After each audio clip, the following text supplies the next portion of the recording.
Democratic republic of కాంగోలో జరిగిన సంఘర్షణకు సంబంధించి క్రింది వాటిలో సరైన ప్రకటనలు ఏవి? మాజీ గెరిల్లా నాయకుడు, అధ్యక్షుడు పాల్ కగామే రువాండా ఆర్థిక వ్యవస్థను ఆధునీకరించి క్రమశిక్షణ కలిగిన సైన్యాన్ని నిర్మించారు. కాంగోలో ప్రస్తుత వివాదంలో రువాండాకు ఎటువంటి ప్రమేయం లేదు మరియు తటస్థ వైఖరిని కొనసాగించింది. గోమాను తూర్పు డెమోక్రటిక్ రిపబ్లిక్ ఆఫ్ కాంగోలో ఖనిజ సంపన్న నగరంగా అభివర్ణించారు. క్రింద ఇవ్వబడిన కోడ్ను ఉపయోగించి సమాధానాన్ని ఎంచుకోండి. 1 మరియు 3 మాత్రమే కరెక్ట్ ఆన్సర్స్.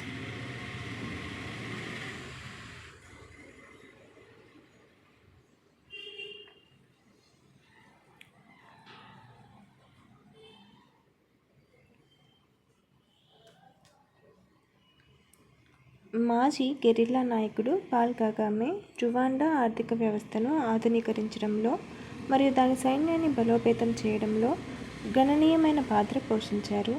అతని నాయకత్వంలో రువాండా ఆర్థికంగా మరింత స్థిరంగా మారింది మరియు బాగా వ్యవస్థీకృత, క్రమశిక్షణ కలిగిన సైనిక దళాన్ని నిర్మించింది. ఇది ఇప్పుడు ఈ ప్రాంతంలో బలమైన వాటిలో ఒకటిగా పరిగణించబడుతుంది.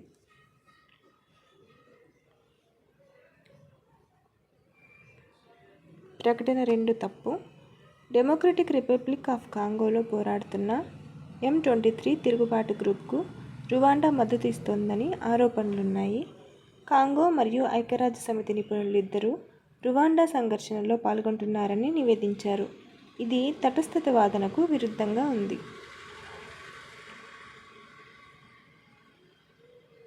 ప్రకటన 3 సరైనది. తూర్పు DRCలో ఉన్న గోమా దాని విస్తారమైన ఖనిజ వనరులకు ప్రసిద్ధి చెందింది. దాని వ్యూహాత్మక మరియు ఆర్థిక ప్రాముఖ్యత కొనసాగుతున్న సంఘర్షణలో దీనిని కీలక లక్ష్యంగా చేస్తుంది. క్రింది ప్రకటనలను పరిగణించండి. NVS-02 ఉపగ్రహం భారతదేశ NAVIC నావిగేషన్ వ్యవస్థలో ఒక భాగం. NVS-02 ఖచ్చితమైన సమయపాలన కోసం స్వదేశీ రూబిడియం అటామిక్ గడియారంతో అమర్చబడింది. ఆన్సర్ ఆప్షన్ సి 1 మరియు 2. 2 కరెక్ట్.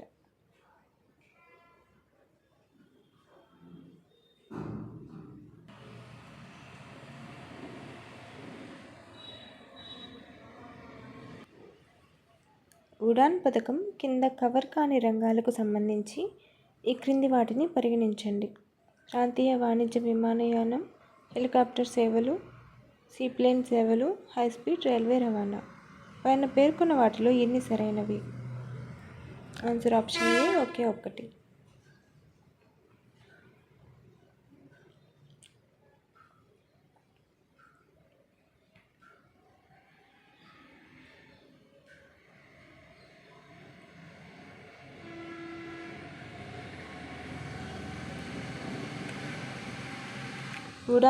ఉడే దేశ్ కా ఆమ్ నాగరిక్ పథకం భారత ప్రభుత్వం యొక్క ప్రతిష్టాత్మక చొరవ. ఇది ప్రాంతీయ వాయు అనుసంధానాన్ని పెంపొందించడం మరియు సామాన్యులకు విమాన ప్రయాణాన్ని సరసమైనదిగా మార్చడం లక్ష్యంగా పెట్టుకుంది. 2016లో ప్రారంభించబడిన ఈ పథకం టైర్ 2 మరియు టైర్ 3 నగరాల్లోని సేవలు తక్కువగా ఉన్న విమానాశ్రయాలను, అలాగే దేశంలోని మారుమూల ప్రాంతాలను ప్రధాన విమానాశ్రయాలతో అనుసంధానించడానికి ప్రయత్నిస్తుంది. ఈ పథకం ప్రాంతీయ వాణిజ్య విమానయానాన్ని మాత్రమే కాకుండా హెలికాప్టర్ మరియు సీప్లేన్ సేవల అభివృద్ధిని కూడా ప్రోత్సహిస్తుంది.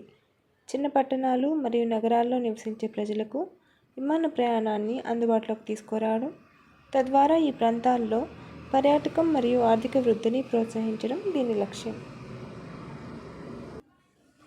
ప్రధానమంత్రి ధన్ ధాన్య కృషి యోజన కింద చేర్చబడిన పంటల రకాలను సూచిస్తూ క్రింది వాటిని పరిగణించండి.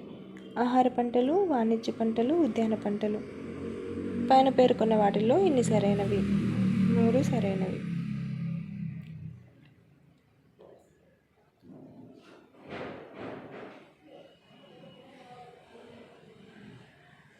వ్యవసాయ ఉత్పాదకతను పెంచడం, ఆహార భద్రతను మెరుగుపరచడం మరియు గ్రామీణ రైతులకు మద్దతు ఇవ్వడం అనే విస్తృత లక్ష్యాల్లో భాగంగా ప్రధానమంత్రి ధన్ ధాన్య కృషి యోజన ఆహార పంటలపై దృష్టి పెడుతుంది.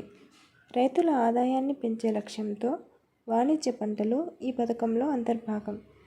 పత్తి, చెరకు మరియు సాధారణంగా వాణిజ్య ప్రయోజనాల కోసం పండించే ఇతర పంటలకు కూడా మద్దతు లభిస్తుంది. పండ్లు మరియు కూరగాయలు వంటి ఉద్యాన పంటలు ఈ కార్యక్రమంలో కీలకమైన భాగం.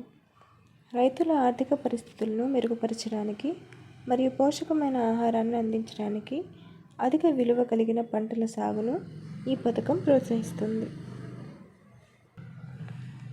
భారత రాజ్యాంగంలోని ఏ ఆర్టికల్ ప్రకారం కేంద్ర బడ్జెట్ను సమర్పించాలి? Article 110, article 112, article 113, article 115. Answer option B, article 112.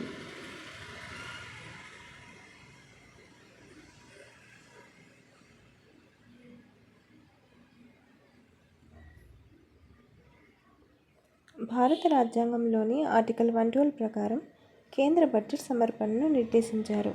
ఈ ఆర్టికల్ ప్రకారం ప్రభుత్వం రాబోయే సంవత్సరానికి అంచనా వేసిన రసీదులు మరియు వ్యయాలను కలిగి ఉన్న వార్షిక ఆర్థిక నివేదికను పార్లమెంటు ముందు సమర్పించాలి. కేంద్ర బడ్జెట్ అని పిలువబడే ఈ ఆర్థిక నివేదిక ప్రభుత్వ ఆర్థిక విధానాలు మరియు వివిధ రంగాలకు కేటాయింపులను వివరించే ముఖ్యమైన పత్రం. ఆర్టికల్ 112 ప్రభుత్వ వ్యయ ప్రణాళికలను అమలు చేయడానికి ముందు పార్లమెంటు ఆమోదించేలా చేస్తుంది. ఇటీవల ప్రభుత్వ సామర్థ్యం మరియు ఉత్పాదకతను పెంచడానికి ఏ దేశం ప్రభుత్వ సామర్థ్య శాఖను ప్రవేశపెట్టింది? యునైటెడ్ కింగ్డమ్, దక్షిణ కొరియా, జపాన్, అమెరికా సంయుక్త రాష్ట్రాలు. ఆన్సర్ ఆప్షన్ డి, అమెరికా సంయుక్త రాష్ట్రాలు. అపోజీ మరియు పెరిజీలకు సంబంధించి ఈ క్రింది ప్రకటనలను పరిగణించండి.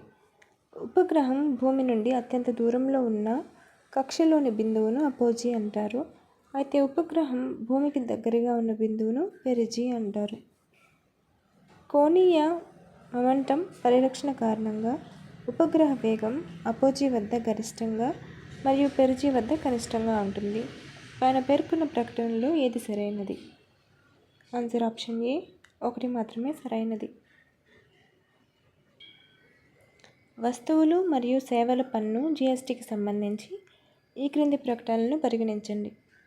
ప్రస్తుతం జిఎస్టీలో 4 పన్ను స్లాబ్లు ఉన్నాయి. బొగ్గు, పెట్రోలియం ఉత్పత్తులపై జిఎస్టీకి బదులుగా పరిహార సెస్ విధిస్తారు. గత ఏడాది కాలంగా జిఎస్టీ ఆదాయ సేకరణ నెల నెలా స్థిరంగా పెరుగుతోంది. పైన పేర్కొన్న ప్రకటనలు ఎన్ని సరైనవి? 3 సరైనవి కాదు. దీని ఎక్స్ప్లెనేషన్ చూద్దాం.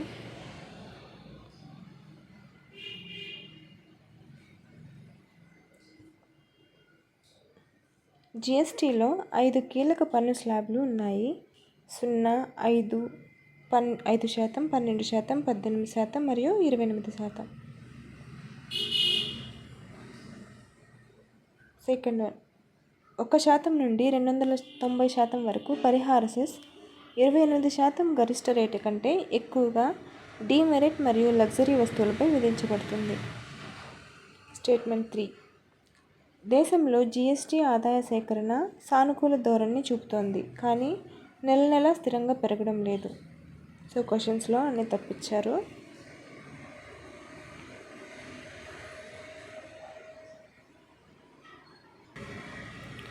ఏజియన్ సముద్రం క్రింది వాటిలో ఏ దేశానికి సరిహద్దుగా ఉంది? Italy, Croatia, Greece, Turkey.